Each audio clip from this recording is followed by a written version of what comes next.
Hi friends, நம்ம best education அகாடமில இருந்து TNTET TRB கான சைக்காலஜி பார்த்துட்டு இருக்கோம். இன்னைக்கு நம்ம என்ன பார்க்க போறோம் அப்படின்னா நாகராஜன் சைக்காலஜி புக் இருக்கு இல்லையா, அந்த புக்ல தேர்ட் பார்ட்டா நம்ம இன்னைக்கு கல்வி உளவியல் லெசன்ல இருந்து தேர்ட் பார்ட் பார்க்க போறோம். நம்ம வந்து கல்வி உளவியல்ல உளவியல் முறைகள் பத்தி பார்த்துட்டு இருந்தோம் இல்லையா, அதுல இன்னைக்கு நம்ம பார்க்க போறது வளர்ச்சி ஆய்வு முறை. உளவியல் முறையில வளர்ச்சி ஆய்வு முறைன்றது ஒரு மெத்தட். அதை இன்னைக்கு பார்க்கலாம். குழந்தை பருவம் அது மட்டும் இல்ல, அதோட கண்டினியூவா நிறைய முறைகள் இருக்கு. வாங்க.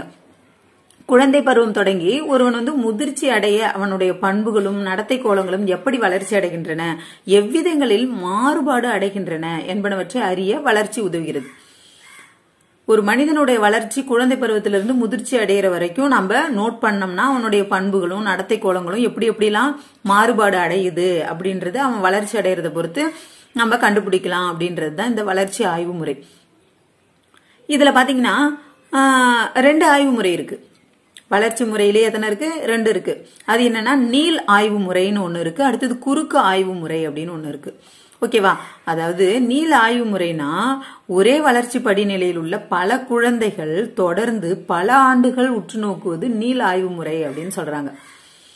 இப்ப ஒரு 2 வயசு ஒரு குழந்தை இருக்கு அப்படின்னா 2 வயசுடைய குழந்தை மாதிரியே நிறைய குழந்தைங்க, ஒரு 500 குழந்தைங்க, 1000 குழந்தைங்க, 2000 குழந்தைங்களை எல்லாரையும் நோட் பண்ணிக்கிட்டே வருது.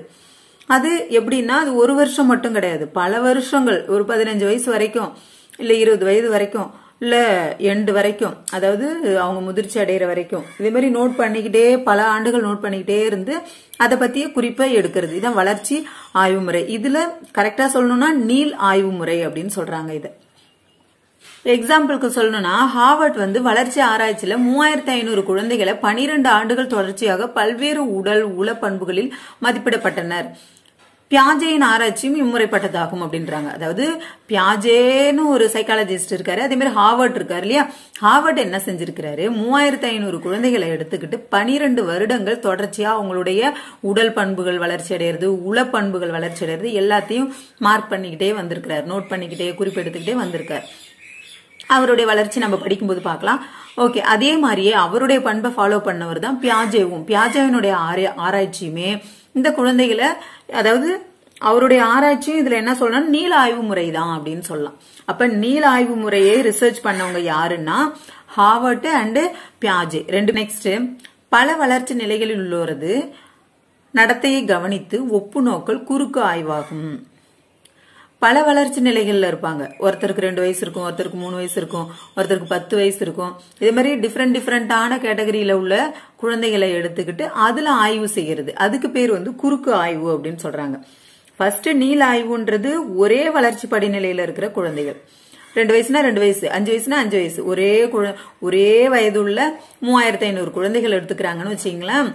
இந்த 12 ஆண்டுகள் தொடர்ச்சியாக கவனிக்கப்படுறாங்க. இது வந்து டிஃப்ரெண்டான ஏஜ் உள்ள குழந்தைகளை எடுத்துக்கிட்டு ரிசர்ச் பண்றது வந்து குறுக்கு ஆய்வு அப்படின்னு சொல்றாங்க. இந்த குறுக்கு ஆய்வை யார் யாரு செஞ்சாங்க அப்படின்னா ஷெர்லி, லான், அல்ஸ்டைன் போன்றோர் குழந்தைகளது விளையாட்டு பற்றி நடத்தியுள்ள ஆய்வுகள் குறிப்பிடத்தக்கவை அப்படின்னு சொல்றாங்க. அவங்களும் குழந்தைகளை தான் ஆய்வு செஞ்சிருக்காங்க, அவர்களுடைய வளர்ச்சியை. ஷெர்லி, அதுல குறிப்பிடத்தக்கவர்கள் யாருன்னா குறுக்கு ஆய்வு செஞ்சவங்கள குறிப்பிடத்தக்கவர்கள் ஷெர்லி, லான், ஆன்ஸ்டைன். ஓகேவா? இதுல நமக்கு எக்ஸாம் பாயிண்ட் அப்படின்னு எடுத்துக்கும் போது என்னென்ன வளர்ச்சி முறைகள் எத்தனை வகைப்படும் அப்படின்னு கேட்டா 2 வகை. என்னென்னு கேட்டா நீள் ஆய்வு முறை 1, குறுக்கு ஆய்வு முறை 1. ஓகேவா? நீள் ஆய்வு முறைனா என்ன அப்படின்றது தெரியணும், அது மாதிரி குறுக்கு ஆய்வு முறைனா என்னன்னு தெரியணும். நீள் ஆய்வு முறையை யார் யார் செஞ்சாங்க, ஹார்வர்ட், பியாஜே. அதே மாதிரி குறுக்கு ஆய்வு முறை யார் செஞ்சா, ஷெர்லி, லான், ஆன்ஸ்டைன். இதெல்லாம் தெரியணும். ஓகேவா? இப்ப கீழே என்ன கொடுத்திருக்காங்கன்னு பார்த்துடலாம். சிறு குழந்தைகளது விளையாட்டுகள் அவர்களது தனித்தன்மை பிரதிபலிப்பனவாக அமைகின்றனவென்றும் அவர்களது வயது அதிகரிக்க அதிகரிக்க விளையாட்டுகளில் சமூக செல்வாக்கு அதிகரிக்கிறது என்றும் இவ்வாய்வு குறிப்பிடுகின்றது அப்படின்னு சொல்லியிருக்காங்க. ஓகேவா? இதான். இதுக்கப்புறம் நம்ம வந்து அடுத்தது என்ன பார்க்க போறோம்னா தனியாள ஆய்வு முறை. இதுவும் ஒரு உளவியல்ல ஒரு முறை தான். இப்ப வளர்ச்சி ஆய்வு முறை எப்படி ஒரு முறையோ அதே மாதிரி தனியாள ஆய்வு முறை அப்படின்னு ஒரு முறை இருக்கு. இதை கரெக்டா சொல்லணும்னா கேஸ் ஸ்டடி மெத்தட் அப்படின்னு சொல்லலாம். தனியார் ஆய்வு முறையில என்ன சொல்றாங்கன்னு அப்படியே ரீட் பண்றேன், கவனிங்க. தனிநபர் ஒருவரிடம் காணப்படும் பிரச்சனைக்குரிய நடத்தைக்கான காரணங்களை அறிவியல் முறைப்படி கண்டறிந்து அவற்றை நீக்கிட விரிவான வகையில் அந்நபர் தொடர்பான விவரங்களை சேகரித்து அவற்றை முறையாக ஆய்வு செய்து அவற்றின் அடிப்படையில் தகுந்த தீர்வினை பரிந்துரைத்து செயல்படுதலே தனிநபர் ஆய்வு எனப்படும். இப்ப தனிநபர் ஆய்வுனா என்ன சொல்றாங்க அப்படின்னு பார்த்தோம்னா, யாரோ ஒரு தனி நபருக்கு ஒரு பிரச்சனை, அந்த பிரச்சனைக்கு என்ன காரணம், அவங்க நடத்தை, அந்த பிரச்சனையால அவங்களோட நடத்தை மாறுபடும் இல்லையா, அப்ப அந்த நடத்தைக்கு என்ன காரணம் அப்படின்றத அறிவியல் முறைப்படி கண்டுணரணும். அதாவது அவங்கள உற்று நோக்கி இல்ல அவங்களுக்கு என்னென்ன நடந்திருக்கு அப்படின்னு பார்த்து கேட்டு, ஏன் இதே மாதிரி இருக்கிறீங்க, எதனால இதே மாதிரி சோகமா இருக்கிறீங்க, இல்ல டல்லா இருக்கிறீங்க, இல்ல முன்ன மாதிரி ஆக்டிவா இல்ல நீங்க பேச மாட்டேன்றீங்க அப்படின்றத விவரங்களை சேகரிச்சு அதை முறையா ஆய்வு செய்து அந்த ஆய்வின் அடிப்படையில அவங்களுக்கு தகுந்த தீர்வினை பரிந்துரைக்கணும். அதுக்கு பேரு தான் தனிநபர் ஆய்வு அப்படின்னு சொல்றாங்க. அதுக்கு பேர் தான் என்னது, தனிநபர் ஆய்வுன்னு சொல்றாங்க. இப்ப ஒரு பொதுவா ஒரு எக்ஸாம்பிளுக்கு, ஏதோ ஒரு தனிநபர் இருக்காரு, இல்லைன்னா ஒரு நிறுவனம் இருக்கு, அவங்களுக்கு ஒரு பிரச்சனை அப்படின்னா அதை அவங்களுடைய குறையை தீர்த்துட்டா அவங்களுடைய பிரச்சனை தீர்ந்துடும் இல்லையா. அப்ப பிரச்சனை தீர்ற மாதிரி, அதாவது அவங்க குறை என்ன இருக்கோ அதை நிறைவேற்றுற மாதிரியான பரிந்துரைகளை நம்ம அவங்களுக்கு கொடுக்கணும். ஒரு கம்பெனி லாஸ் ஆயிடுச்சு, அப்ப அந்த கம்பெனி லாஸ் ஆயிடுச்சுன்னா அதை எப்படி நிறைவு செய்யறது, அதை எப்படி அந்த லாஸ் ஆனதை சரி செஞ்சு திரும்ப அதை அந்த கம்பெனியை ஒழுங்கா நடத்த வைக்கிறது அப்படின்ற ஒரு பரிந்துரை அவங்களுக்கு கொடுக்கணும். இந்த முறைக்கு பேரு தான் மருத்துவ முறைன்னு கூட சொல்லலாம் அப்படின்றாங்க. அதனால அதாவது தீர்வை காண்றதுனால அதை மருத்துவ முறைன்னு கூட சொல்லலாம் அப்படின்னு சொல்றாங்க. அப்ப தனியால் ஆய்வு முறைக்கு இன்னொரு பேர் என்ன சொல்றாங்க, மருத்துவ முறை அப்படின்னு சொல்றாங்க. அப்புறம் வேற எதுக்கு இந்த தனியால் ஆய்வு முறை உதவுது அப்படின்னு பாத்தீங்கன்னா, இப்ப நம்ம ஸ்கூல்ல ஸ்டூடெண்ட்ஸ் எல்லாம் இருக்காங்க இல்லையா, அதுல சில பேர் நெறிப்பிறழ்வு உடையவர்களா இருப்பாங்க. அப்படின்னா என்னன்னா, கல்வியில பின்தங்கி இருப்பாங்க, ஸ்கூலுக்கு லேட்டா வருவாங்க, இல்லைன்னா மற்ற பசங்கள்கிட்ட சண்டை போட்டுக்கிட்டே இருப்பாங்க, கவனிக்க மாட்டாங்க கிளாஸ் ஒழுங்கா, அதுக்கப்புறம் மற்ற பசங்களோட பேசவே மாட்டாங்க சில பேர், அப்புறம் தொட்டதுக்கெல்லாம் பொய் சொல்லுவாங்க, ஆசிரியர்கிட்ட பணிவோடு நடந்துக்கவே மாட்டாங்க, ஒரு விஷ் பண்ண மாட்டாங்க, தாமாடன் போவாங்க வருவாங்க. அப்ப அவங்களுக்கு ஏதோ பிரச்சனை இருக்கு, அதனாலதான் அதே மாதிரி எல்லாம் நடந்துக்கிறாங்க இல்லையா. அப்ப நாம என்ன செய்யணும், டீச்சர்ஸ்ங்களே கூட அவங்களுடைய பிரச்சனைக்கான காரணத்தை கண்டுபிடிக்கணும். கண்டுபிடிச்சு அவங்க எதனால இதே மாதிரிலாம் பிஹேவ் பண்றாங்க, அவங்க குடும்ப சூழ்நிலை என்ன அப்படின்ட்டு அவங்கள்ட்ட பேசணும். பேசி என்ன கொடுக்கணும், அவங்களுடைய பிரச்சனைகளை புரிஞ்சுக்கிட்டு அவங்களுக்கான தீர்வை கொடுக்கணும் இல்லையா. அப்ப அதே மாதிரி ஒரு முறைதான் இந்த தனியால் ஆய்வு முறை. சரியா. அப்ப தீர்வு அங்க இருக்கணும். இப்ப தற்போது என்ன செய்யறாங்கன்னா, இந்த முறை ரொம்ப நல்லாவே விரிவுபடுத்தப்பட்டு திறமையாக செயல்படுது அப்படின்னு சொல்றாங்க. எப்படி திறமையா செயல்படுதுன்னா, ஒரு நல்ல நிறுவனம் ஒன்னு எடுத்துக்கிறாங்க, இல்ல நல்லா படிக்கிற ஸ்டூடெண்ட் ஒருத்தர் பாக்குறாங்க, அவங்கள்ட்ட பேட்டி கேக்குறாங்க, பேட்டி கொடுக்க சொல்றாங்க. அதாவது மீத்திறனுடைய மாணவனையோ நல்ல வளர்ச்சி அடைந்த ஒரு நிறுவனத்தையோ போய் பேட்டி கண்டு அங்க வேலை செய்யற, அந்த நிறுவனத்துல வேலை செய்யற நபர்கள்ட்டையோ இல்ல அந்த நிறுவனத்தினுடைய தலைவர்கள்ட்டையோ பேட்டி கண்டு அதுல எப்படி வளர்ச்சி அடைந்தாங்க, கீழ்நிலையில இருந்து எப்படி உயர்நிலைக்கு போனாங்க அப்படின்றதெல்லாம் கேட்டு தெரிஞ்சுக்கிட்டு அதை ஒரு ஆலோசனை மாதிரி மற்றவர்களுக்கு அதை சொல்றாங்க. அதாவது பிரச்சனை உள்ளவர்களுக்கு அந்த ஆலோசனையை வழங்குறதுக்கு முற்படுறாங்க. அது இப்போதைக்கு தற்காலத்துல இந்த முறை நடந்துகிட்டு இருக்கு அப்படின்னு சொல்றாங்க. அதனால இதை என்னன்னு சொல்லலாம் அப்படின்னா, தனியலகு ஆய்வு முறை அப்படின்னு சொல்லலாம். ஏற்கனவே இந்த தனியால் ஆய்வு முறை மருத்துவ முறைன்னு ஒண்ணு சொல்லலாம்னு சொன்னாங்க, அது ஒரு பாயிண்ட்.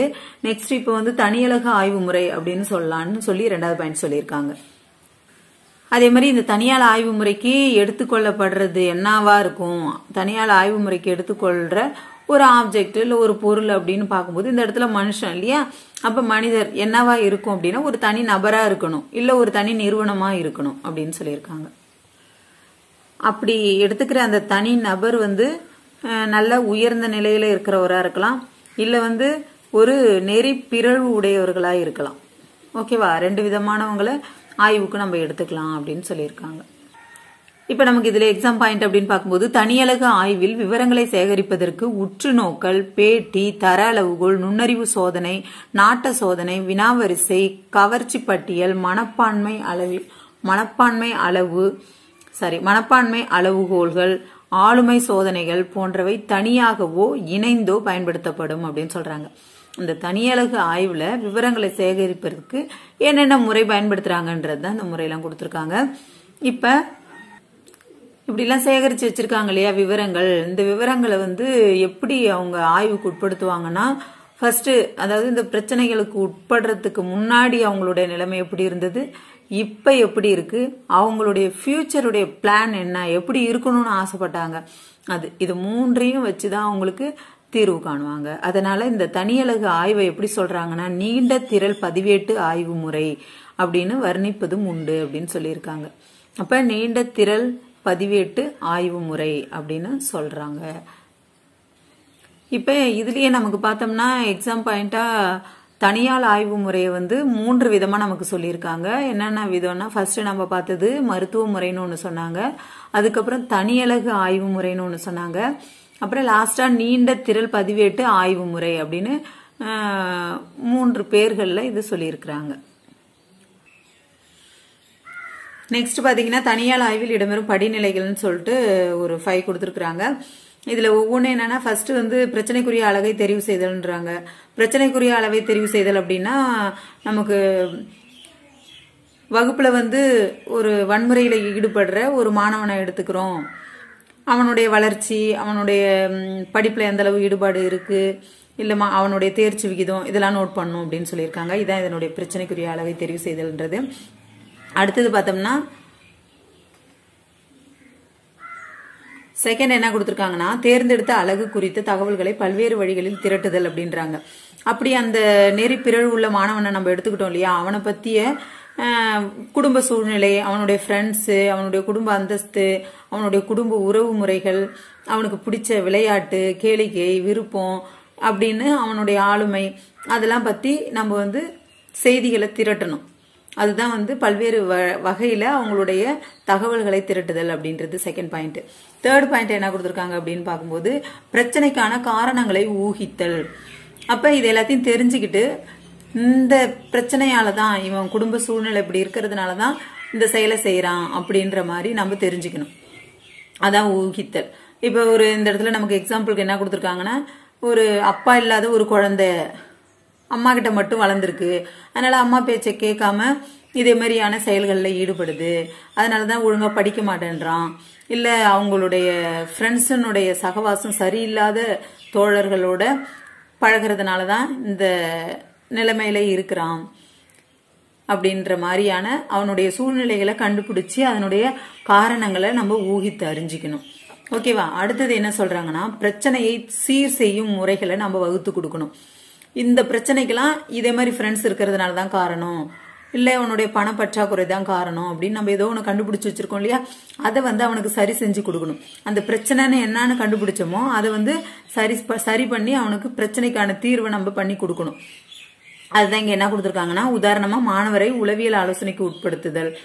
அவங்க சைக்காலஜிஸ்ட் கிட்ட போய் என்ன செய்யணும்னா அவங்களுக்கு ஆலோசனை கொடுக்க சொல்லணும். அப்ப பெற்றோர்கள்ட்ட இதை பத்தி அவங்கள்ட்ட பேசணும். ஓய்வு நேரங்கள்ல ஒரு வேலையை செய்ய சொல்லணும், கைத்தொழில் ஏதோ ஒன்று கத்துக் கொடுத்து இதை செய்யலான்னு சொல்லணும். இல்ல படிக்கிறதுக்கு பண உதவி இல்லைன்னா இந்த பணத்தை கொடுத்து படிக்கிறதுக்கு உதவி செய்யணும். அவங்கள்ட்ட தன்னம்பிக்கை ஏற்படும் வகையில நம்ம ஏதாவது அவங்களுக்கு ஹெல்ப் பண்ணணும். அப்புறம் நல்ல ஒரு புத்தகங்கள் எல்லாம் கொடுத்து அவங்கள படிக்க வைக்கணும். அவங்கள கண்காணிச்சுக்கிட்டே இருக்கணும். நல்ல ஃப்ரெண்ட்ஸுங்களோட தொடர்புல தான் இருக்கணும்னு நம்ம அவங்களுக்கு சொல்லி கொடுக்கணும்.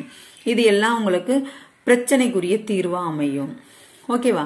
அப்புறம் தொடர்பணி அப்படின்னு ஒரு பாயிண்ட் கொடுத்துருக்காங்க. தொடர்பணினா அதெல்லாம் செஞ்சு கொடுத்துட்டு அந்த ஸ்டூடெண்ட் அப்படியே விட்டுடக்கூடாது, தொடர்ந்து அவங்கள கண்காணிச்சுக்கிட்டே இருக்கணும். கண்காணிச்சுட்டே இருந்தா அவங்கள சீர்திருத்திட்டு வராங்களா அப்படின்றத நம்ம நோட் பண்ணணும். அவங்கள்ட்ட மாற்றம் தெரியுதா, நல்ல நடத்தை உள்ளவர்களா இருக்காங்களா அப்படின்றத பார்க்கணும் அப்படின்னு சொல்லி தான் இந்த தொடர்பணியில கொடுத்துருக்காங்க. இதான் 5 பாயிண்ட். அடுத்தது இந்த தனியால் ஆய்வினுடைய முக்கியத்துவம் என்ன அப்படின்னு கொடுத்துருக்காங்க. இது மோஸ்ட்லி நமக்கு பள்ளியில உதவுது அப்படின்னு சொல்லியிருக்காங்க. இப்ப ஒரு பிரச்சனைக்குரிய மாணவன்கிட்ட தனி கவனம் செலுத்தி அவனுக்குடைய பிரச்சனைக்கான காரணத்தெல்லாம் நம்ம ஆராய்ஞ்சோம்னா கண்டிப்பா அவனுக்கு தீர்வு கொடுக்க முடியும் இல்லையா?